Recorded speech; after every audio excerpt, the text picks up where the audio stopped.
I'm Jocelyn, 34, and I stepped into the backyard, summer music pulsing through the air. The Raleigh family reunion was in full swing, tables groaned under barbecue and lemonade voices clashed over laughter. But my stomach twisted.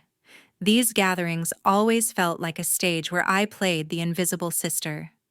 Then he arrived, my younger brother, raising his glass with a smirk that cut deeper than I expected. Still single Jocelyn, 34, and counting, his voice carried over the crowd, sharp and mocking. Heads turned, eyes pinned on me. My pulse raced, but I didn't flinch. "I've been married for months," I said, my tone ice cold. The backyard froze. Gasps rippled through the guests. His smirk faltered, and my mother's gaze darted away, her fingers tightening on her glass. Something was off. Her avoidance screamed it. I set my phone on the table, its screen glinting like a loaded weapon. The crowd leaned in whispers, buzzing. My brother tried to laugh it off, but his eyes betrayed panic. I wasn't here to play their game anymore. My wedding, my life. They thought they could erase it. But I had proof, and it was time to unravel their lies. What kind of family hides a daughter's biggest day, and why? What about you? Has your family ever buried a truth to keep you small? Drop your stories below. Where did it happen? And how did you fight back? Let's talk about the moments that changed everything without spilling the whole secret just yet. The house in Raleigh's suburbs was where I grew up, but it never felt like mine. Its walls held memories of being overshadowed, of standing in my brother's light. My parents always seemed to orbit him, leaving me on the fringes. I learned early that my achievements, no matter how hard-earned, paled next to his smallest wins. When I was 16, I won a state journalism award. The ceremony was a big deal, my first real recognition. I pictured my mother and father in the audience beaming. But they didn't show. My brother had a baseball game that day, and they chose to cheer him on. I sat alone in the auditorium, clutching my plaque, the weight of their absence heavier than the trophy. They apologized later, but their words felt hollow, like an afterthought. Another time, my 21st birthday was supposed to be special. I'd planned a quiet dinner with them, a rare chance to feel seen. But my sibling needed the car for a last-minute errand, and my parents canceled our plans without hesitation. I spent the evening alone, staring at a cake I'd bought myself, wondering why I kept hoping. That night, I saw my brother smirk when he returned, as if he'd won something by taking my moment. He wasn't always subtle about it. In high school, when a teacher praised my writing, he'd interrupt with a story of his own, louder, flashier. Once at a neighborhood barbecue, I overheard him complain to a friend that people paid me too much attention. His voice carried a bitter edge, one I'd recognize years later. He didn't just want the spotlight, he needed it, and I was the obstacle. The pattern never broke. My mother would gush about his real estate deals to anyone who'd listen, her voice brimming with pride. My father would nod along, tossing in details about his son's latest success. My own career, stringing together freelance articles, scraping by, but building something real, barely registered. They'd ask about it once in a while, but their eyes glazed over before I could finish. Then came my wedding. I sent messages and emails inviting them to the small ceremony. I waited for replies, for questions, for anything. Nothing came. I thought it was an oversight, a mix-up. But one evening, a neighbor named Linda approached me at a community meeting. She asked my mother about my big day, her voice warm with curiosity. I stood nearby, expecting excitement. Instead, my mother changed the subject, her smile tight. Linda looked confused, and I felt a knot tighten in my chest. Why would she dodge it? Why pretend it hadn't happened? That moment planted a seed of doubt. I started replaying conversations, noticing silences where questions should have been. My parents hadn't asked about my plans, my dress, my new life. My brother hadn't mentioned it either, though he'd always been quick to one-up me. The more I thought about it, the more it gnawed at me. Had they known? Had they chosen to ignore it? I reached out to April, my closest friend, a journalist with a knack for digging up truths. She listened as I poured out my suspicions, her voice steady on the phone. She promised to help to look into things. Her confidence gave me a flicker of hope, but the doubt lingered heavy and unshakable. If my family had hidden my wedding, what else had they buried? The backyard of that Raleigh house was the stage for it all. Under the big oak tree, I'd watched countless summer parties unfold, each one a reminder of my place. My mother would set up tables laughing as she arranged my brother's trophies for display. My father would fire up the grill, calling him over to help, while I faded into the background. Those gatherings were never about me, no matter how hard I tried to belong. Standing there now, I could almost hear the echoes of those days, the clink of glasses, the hum of voices, the way my name seemed to slip through the cracks. But I wasn't a kid anymore, and I wasn't invisible. Whatever they'd done, whatever they'd hidden, I was ready to face it. I took a breath and walked toward the noise of the reunion. That afternoon, I stood in the backyard, forcing a smile for familiar faces. The Raleigh reunion buzzed around me, a swirl of chatter and clinking glasses. My mother weaved through the crowd, her laughter bright as she greeted neighbors. My father stood by the grill, flipping burgers, his apron stained with grease. Strings of lights crisscrossed above, draped with photos of my brother and his wife, Wendy, their smiles frozen in time. Not a single trace of my work articles I'd poured my heart into made it to those displays. The oversight stung sharp and deliberate. I scanned the tables piled high with potato salad and cornbread, the air thick with the scent of charred meat. Kids darted between chairs, their shrieks piercing the hum of adult voices. My friend April appeared, balancing a tray of deviled eggs. She caught my eye, her expression soft but pointed. "You ready for this?" she whispered, nudging me as she arranged the food. I nodded, my throat tight. Her presence grounded me, a reminder of the plan we'd hashed out over late-night calls. But the weight of what I suspected pressed harder now, here in this familiar space. A neighbor, Mrs. Carter, approached, her glass of iced tea sweating in the heat. "What's keeping you busy these days, Jocelyn?" she asked, her tone warm. I opened my mouth, ready to mention a recent feature I'd published, but my mother swooped in. "Oh, you should see the house our son just bought," she said, her voice loud enough to turn heads. "He's doing so well in real estate." Mrs. Carter nodded politely, but I felt the air shift, the conversation slipping away. My mother didn't glance my way, didn't ask me to share. It was the same old dance. She lifted him up, and I faded out. I clenched my fists, the pattern glaringly clear. They'd always done this, hadn't they? Every gathering, every chance to shine, they steered the spotlight to him. My articles, my late nights chasing deadlines they didn't register. But his deals, his wins, those were worth shouting about. The realization twisted deeper, feeding the suspicion I'd carried since that community meeting. If they could dismiss my life so easily, what else had they ignored? What had they chosen not to see? April brushed past again, her hand grazing my arm. "Stay focused," she murmured, her eyes flicking toward the crowd. I took a breath, steadying myself. The plan was simple: wait, watch, then act.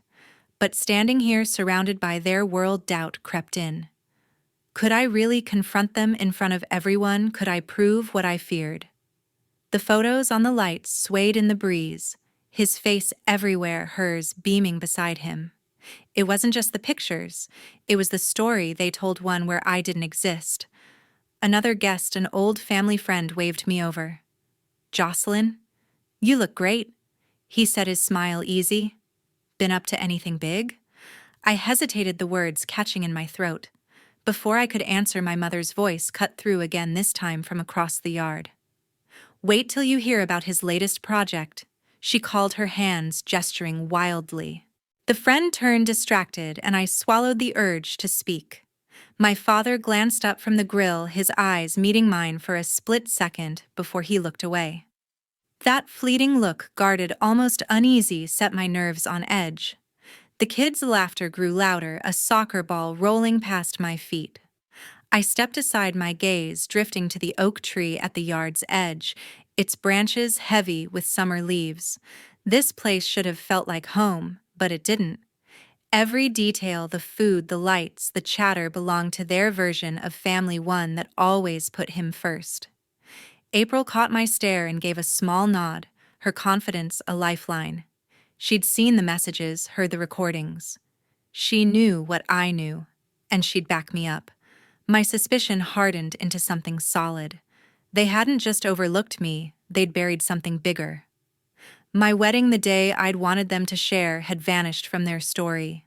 And now, watching my mother's easy smiles and my father's careful silence, I felt the truth inch closer. They'd known. They'd chosen to let it pass. The thought burned, but it also sharpened my resolve. I straightened my eyes, scanning the crowd for him. He wasn't here yet, but he'd come. He always did, late and loud, ready to steal the show. I waited. The moment my brother stepped into the yard, the party seemed to blaze brighter. Heads turned, smiles widened, and a ripple of excitement swept through the crowd. My mother clapped her hands, her voice ringing out. "Here's our family star," she declared, pulling him into a hug. He flashed a grin, soaking up the attention like he'd been born for it. I stood frozen, my pulse quickening, the air around me suddenly too warm. The guests swarmed him, their chatter growing louder, their glasses clinking in toasts. I lingered near a table, my fingers tracing the edge of a plate, waiting for the moment I'd known was coming. Mrs. Carter, the neighbor who'd spoken to me earlier, caught my eye again. She leaned in, her voice kind but curious. "So, Jocelyn, what have you been working on lately?" she asked, her head tilting. I opened my mouth, a spark of hope flaring. Maybe this time I'd get to share something real, something mine. But before I could answer, my sibling cut in, his tone sharp and teasing. "What, still single at 34?" he called out loud enough for the nearest tables to hear. Laughter erupted, jagged and cruel, slicing through the hum of the reunion. My face burned, the words hitting like a slap. The crowd's eyes pinned me in place, their amusement a weight I couldn't shake. I straightened, my jaw tight, and met his gaze. "I've been married for months," I said, my voice steady, cutting through the noise. The backyard fell silent. Forks paused, mid-air, conversations died, and every head swiveled toward me. His smirk froze, then twisted into a scoff. "Married," he said, chuckling as if I'd told a bad joke. "News to me." My mother's face paled, her hands fluttering to her necklace. "We never got an invitation," she stammered, her eyes darting to the ground. My father cleared his throat, nodding stiffly. "Must have been a mix-up," he muttered, his gaze fixed on the grass. The excuses landed like stones, heavy and hollow. I glanced at his wife, Wendy, standing a few feet away.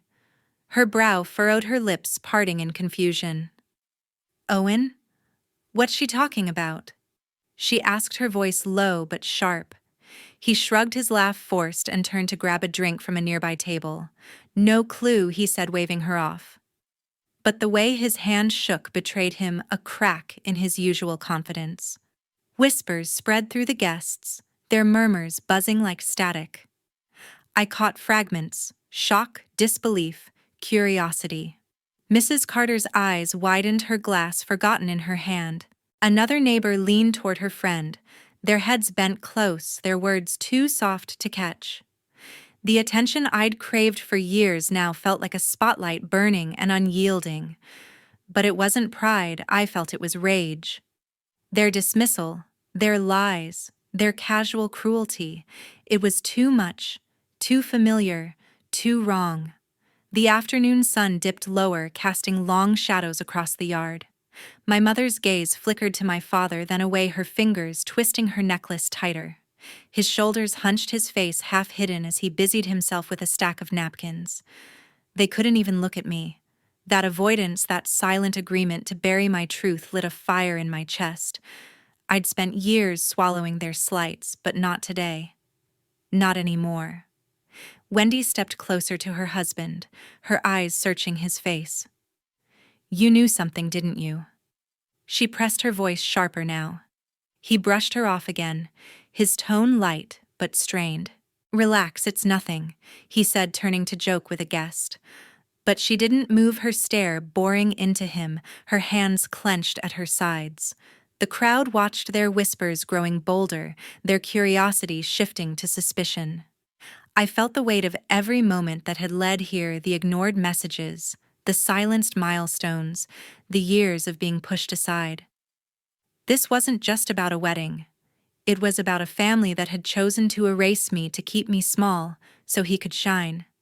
Their excuses, their laughter, their refusal to see me, it was a betrayal dressed up as forgetfulness, and I was done letting it slide. My friend April stood near the edge of the crowd, her expression calm but expectant. She gave me a small nod, her eyes steady, reminding me of the plan we'd built. The truth was in my hands, ready to be laid bare. I wasn't just fighting for myself anymore. I was fighting for every moment they'd stolen, every piece of me they'd tried to hide. The guests' murmurs grew louder, their glances darting between me and my family. I stood taller, my resolve hardening. They thought they could laugh this off, brush it away like they always had. But I wasn't the quiet girl who'd faded into the background. I was done being their afterthought. I pulled out my phone, my hand trembling slightly but my voice steady. The backyard held its breath, the crowd's murmurs fading as every eye locked on me. I tapped the screen, pulling up the first piece of evidence. "These are the messages I sent," I said, holding the device high. "Invitations to my wedding sent to all of you." I scrolled through screenshots, each one a digital ghost of my hope. Texts to my mother, my father, my brother, all marked undelivered. "They were deleted," I said, my gaze fixed on my sibling. "By you." Gasps rippled through the guests. His face twitched, his usual confidence cracking. I moved to the next proof, my fingers steady now. Emails, I continued, clicking to a folder of bounced messages, invitations to the ceremony blocked before they could reach you. The screen glowed with error notifications, each one a silent accusation. The crowd leaned closer, their whispers sharpening into disbelief. I paused, letting the weight settle, then played the final piece, a recording. His voice, unmistakable, spilled from the speaker, bragging to a friend, "I made sure no one got her invites. She doesn't get to steal my moment." The air turned electric, charged with shock. My friend April stepped forward, her voice calm but firm. "I spoke to Linda, our neighbor," she said, addressing the crowd. "She told me she mentioned Jocelyn's wedding to my parents months ago, right after the community meeting. They brushed it off, acted like it was news to them." She turned to my mother and father, her eyes unwavering. "You knew. You both knew." My brother's jaw clenched, his hands balling into fists. "That's not true." He snapped, his voice pitching high. "It's a system error, a glitch." But his words faltered, drowned by the crowd's growing murmur. My mother's face crumpled, her hands wringing together. "We never got anything," she insisted, her voice thin, almost pleading. My father stood silent, his eyes glued to the ground, his stillness louder than any excuse. I looked at his wife, Wendy, her face pale, her eyes wide with betrayal. She stared at her husband, her voice barely a whisper. "You did this?" she asked, stepping closer. "You hid her wedding?" He opened his mouth, but no words came, his gaze darting to the guests as if searching for an escape. Her expression hardened, disappointment carving lines into her face. She turned away, her shoulders rigid, the space between them a chasm. The crowd's whispers swelled, a chorus of shock and judgment. Neighbors exchanged glances, their voices low but pointed words like "unbelievable," and "how could they," floated through the air. "Mrs. Carter clutched her glass, her eyes darting between me and my family. Another guest shook her head, her face a mask of pity and outrage. The weight of their stares pressed down, but it was my own pain that cut deepest. This wasn't just about messages or emails. It was about a family that had chosen to erase my joy to protect his spotlight at the cost of my heart. I lowered the phone, my chest tight with a grief I hadn't expected. I'd spent months planning that day, imagining their smiles, their pride. Instead, they'd buried it, all of them, my brother with his jealousy, my mother with her excuses, my father with his silence. Their complicity was a wound raw and gaping, tearing open years of being unseen. I wanted to scream, to demand why, but the truth was already there, laid bare in their faces. My mother's hands shook, her necklace glinting as she clutched it. "Jocelyn, we didn't mean—" She started, but her voice broke her words, dissolving into the crowd's murmurs. My father's head bowed lower, his hands stuffed in his pockets, as if he could disappear into the grass. My brother's eyes flashed with desperation, his mouth opening and closing, grasping for a defense that didn't exist.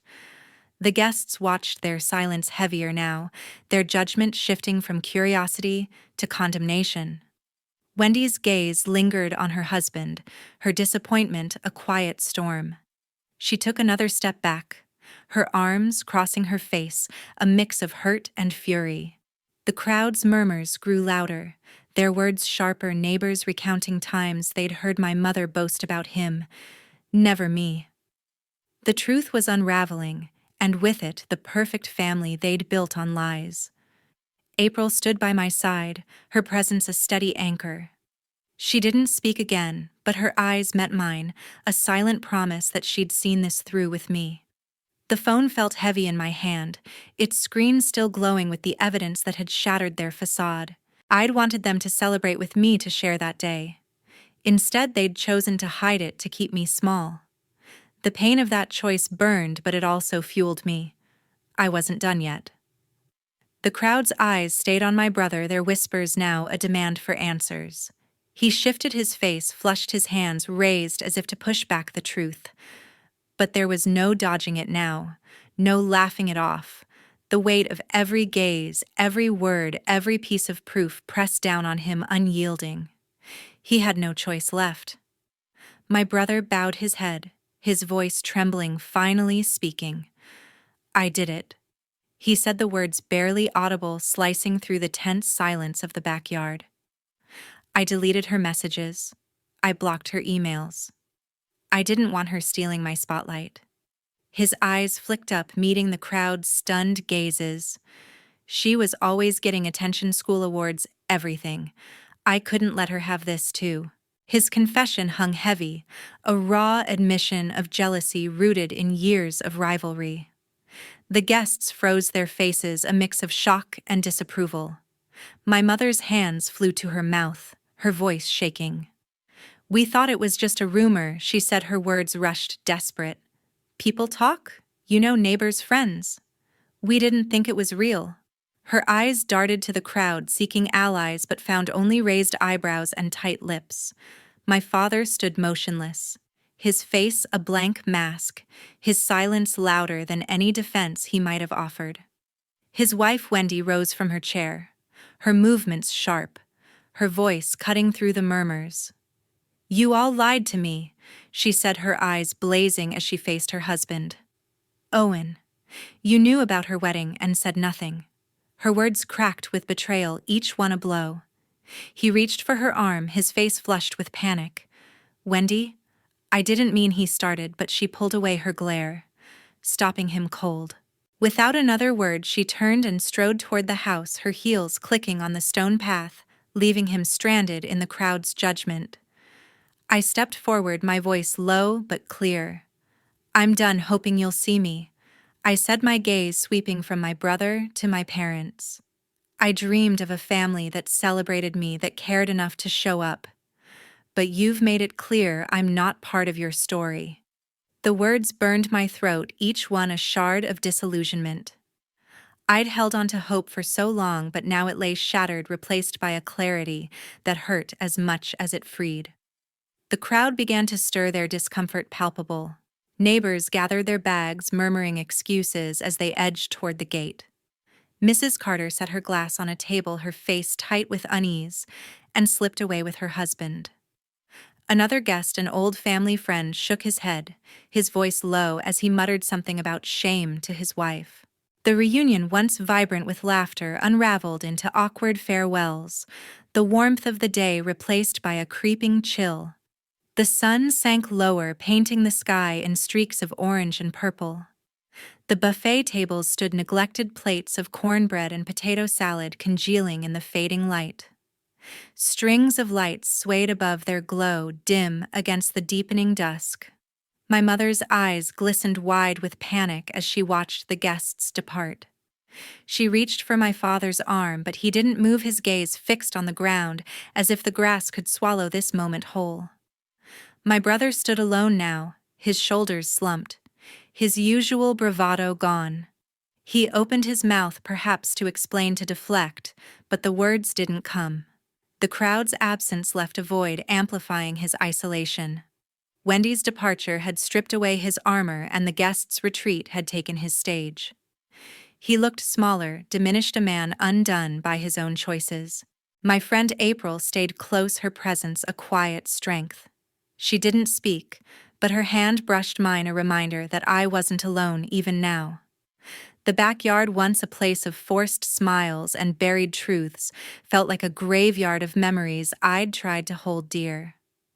The oak tree loomed in the corner, its branches casting long shadows that stretched across the empty tables. This place wasn't home. It never had been.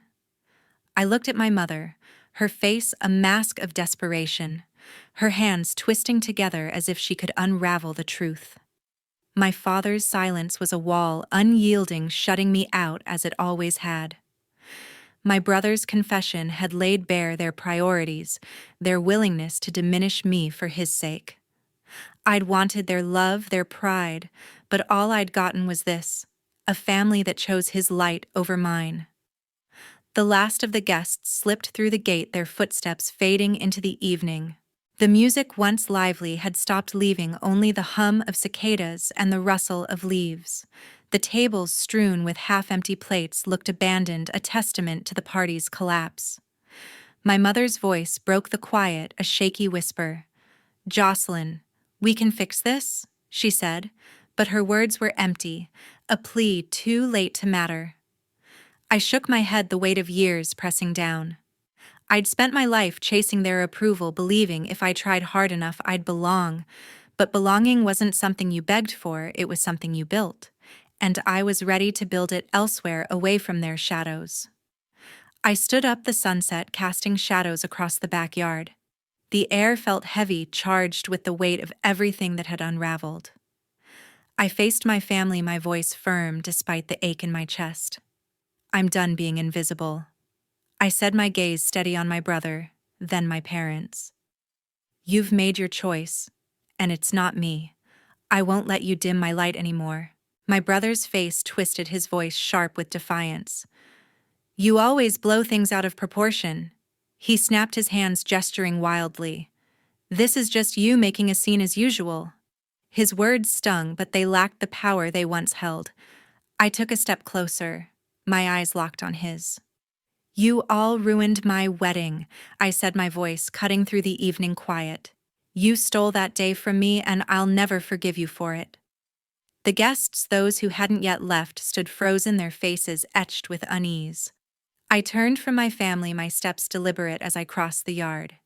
Each footfall felt like a release, a shedding of years spent chasing their approval. My mother's voice broke the silence, desperate and thin. "Jocelyn, please wait." She called, her words trembling. But I didn't look back. Her plea was too late, a hollow echo of a love I'd never truly felt. The oak tree loomed at the yard's edge, its branches swaying gently in the cooling breeze. The faint strains of music, now distant, drifted from the speakers, a ghostly reminder of the party's earlier warmth. The remaining guests watched in silence, their eyes following me as I moved toward the gate. Some clutched their bags, others stood with arms crossed, their expressions a mix of pity and discomfort. I didn't care. Their judgment couldn't touch me now. Memories flickered as I walked summers under that same tree, chasing fireflies with my brother, believing we were equals. I'd run through this yard laughing, thinking my parents' smiles were for me too. But those moments were illusions colored by a child's hope. The truth was clearer now. I'd always been an afterthought, a shadow in their story. Letting go of that dream hurt a deep, quiet pain that pulsed with every step. But it also freed me, loosening a knot I'd carried too long. I reached the gate, the gravel crunching under my shoes. The backyard, with its scattered tables and fading lights, felt smaller now, less daunting. The plates of food sat untouched, their colors muted in the twilight. The strings of lights swayed, casting faint glows on the grass, but their warmth couldn't reach me. This place, this family had never been mine. I'd fought to belong, but belonging wasn't something you forced. It was something you found elsewhere. My friend April stood near the path, her presence a quiet anchor. She didn't speak, but her eyes met mine, steady and understanding. She'd seen every moment of this, stood by me through the unraveling. I gave her a small nod, a silent thank you for her unwavering support. She returned it, her expression soft, but resolute, as if she knew this was the end of one chapter and the start of another. I stepped through the gate, the world beyond the yard opening up. The street was quiet, lined with familiar houses, their windows glowing in the dusk. My car waited at the curb, a small beacon of escape. As I approached, a wave of relief washed over me, mingling with the ache of what I was leaving behind. I'd wanted a family that saw me, that celebrated me. Instead, I'd found my own strength, a clarity forged in their rejection. I slid into the driver's seat, the leather cool against my skin. The engine hummed to life, a steady pulse that matched the resolve growing inside me. I glanced back once through the gate at the figures still standing in the yard. My mother's silhouette was small, her hands clasped as if in prayer. My brother stood apart, his head bowed, diminished by his own truth. My father was a shadow, unmoving as always. They were a picture of what I'd never had, a family bound by their choices, not by love. The pain lingered, a quiet throb, but it was no longer a cage. I was free, not just from them, but from the version of myself that had waited for their approval. I'd built a life beyond this yard, with people who saw me, who valued me. That was my home now, not this place of half-truths and faded hopes. The guests' eyes followed me as I pulled away, their faces blurring in the rearview mirror. The oak tree faded into the twilight, its branches a final memory of a childhood I was ready to release. The music, now barely audible, vanished entirely as I turned the corner, leaving the reunion behind. I drove home, Raleigh fading in the rearview mirror. The city's lights blurred into streaks, a quiet goodbye to the weight I'd left behind. My hands gripped the wheel, steady now as the road stretched ahead, leading me to a place that felt like mine. The ache of the reunion lingered, but it was softer, overshadowed by a growing sense of peace. When I stepped through the door, Eric was there, his arms open without a word. His embrace was warm, grounding, a reminder of the life we'd built together. "You're okay," he murmured, his voice a balm to the raw edges of my heart. I nodded against his chest, letting the safety of his presence wash over me. This was home, not the backyard I'd left, but this quiet moment, this man who saw me fully. My phone buzzed later that night, April's name lighting up the screen. Her voice was gentle but firm, the same steady presence that had carried me through the confrontation. "You did what you needed to," she said, her words cutting through the doubt that still flickered. She shared what she'd heard since the reunion. Wendy had grown distant, barely speaking to my brother, her trust in him fractured.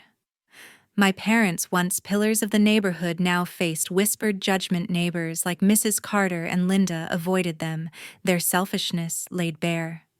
"They're feeling it," April said, not with glee, but with quiet certainty.